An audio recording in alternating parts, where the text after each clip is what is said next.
So, P226 nut, or I think it's VG10 Animal Mother now. You'd made a response video to me, but you didn't just make a response video, you made a two-part. It was pretty good. The second part, you covered a lot of ground that I thought was interesting. You'd mentioned some of the people who were on Life Below Zero that were also on Joe Rogan's podcast. And I should have looked this up ahead of time, but I did not. There was a guy on Steve Rinella's podcast, and I don't remember his name, but I do remember that he lived from like 1975 to like 1993 on the Eagle River in Alaska, which is not far from the from the Yukon border, and it was actually good enough. I listened to it like twice, so you'd think I remember the guy's name, but I don't. He he caught a pile of fish, and he actually caught those fish for dog food. He didn't even eat fish. And then he would take, it was a moose, a bear, and like two caribou every year just for himself, because he ate nothing but meat. And he took all those animals with a 243, which, I don't know. I guess what you like is what you like. I have my rifle calibers I like. I don't see a problem with 243. It's just not top of my list. I own one, and I own one for a very specific reason that didn't pan out. We'll put it that way. and and yeah, so that's kind of cool. You were also mentioning on tools, cordless tools. And there's two things that I thought of when you said that. One is when you buy cordless tools, look at it from the standpoint of a battery system. You know what I mean? Because you want something that you'll be able to get batteries for a long time, and that'll run other shit that you have and stuff like that. I I haven't gone by that, but I've also had a lot of trouble with that too. So go figure that one. And in fact, I'd actually like to get one of those battery powered vests. I feel like that'd be a good thing to have. But and also too, and I know you're mentioning cordless, but nowadays corded power tools, you can almost get them for nothing. So much so to the point that the there's a pawn shop in the, I say town, but it's really a city that I live in. And that pawn shop will not take a corded tool.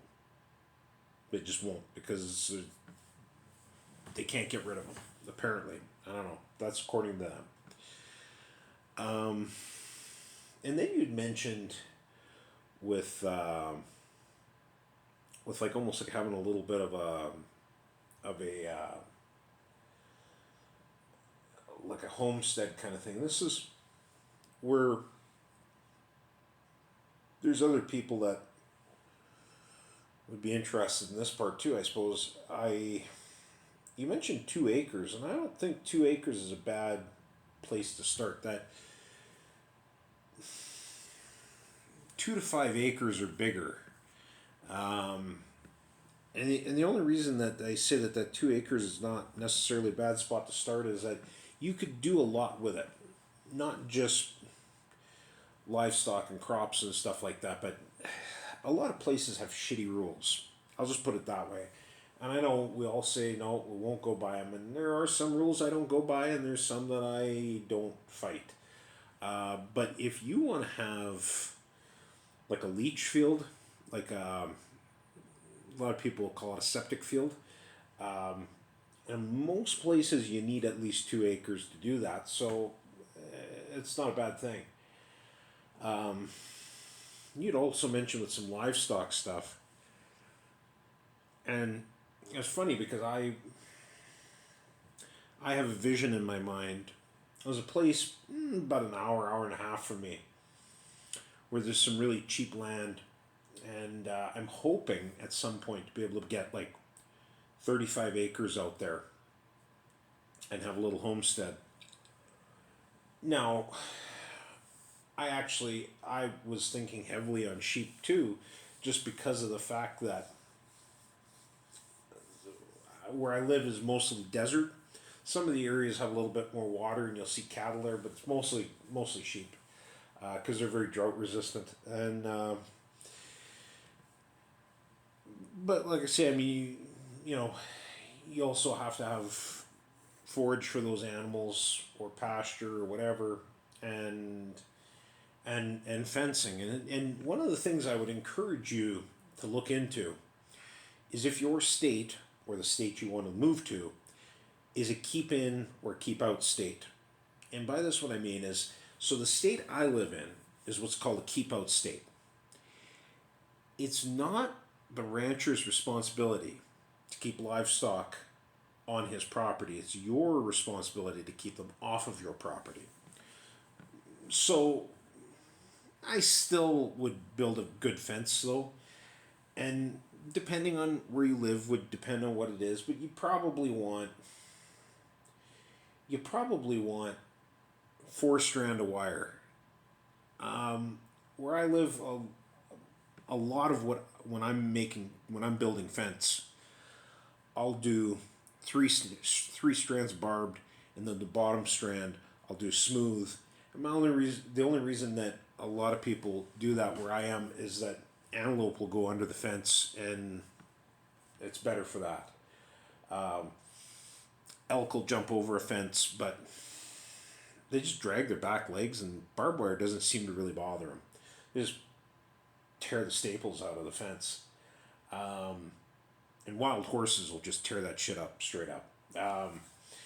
So yeah, it's but yeah, there's some stuff there, and just making sure that you got good H brace and how to build that properly and stuff like that. But it was a good video you made. I think that kind of covers most everything. Anyway, everyone take care.